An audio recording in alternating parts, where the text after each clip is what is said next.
Hello everyone, welcome to Here We Go.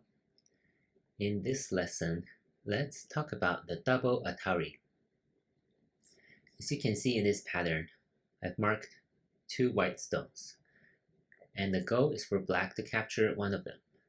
So, to play a double Atari, you always have to find a cutting point, and in this case, it'll be this one.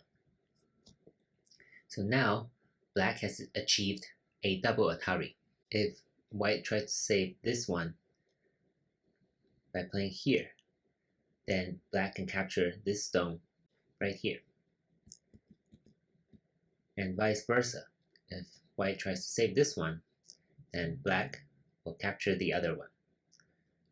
So this is the basic pattern for a double Atari. It is always a cutting point. Now let's look at a couple of examples.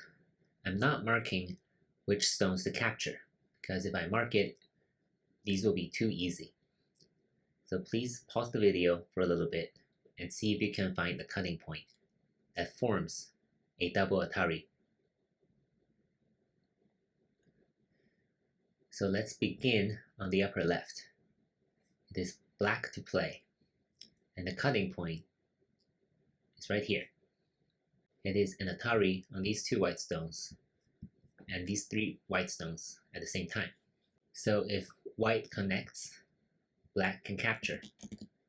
If white connects here, black can capture these two white stones. Now let's look at the upper right. It's actually a very similar pattern to the first example. And the correct answer is this. Black achieves a double Atari of these two white stones. And the third problem is on the lower left. It is white to play, and the cutting point, the correct answer is here.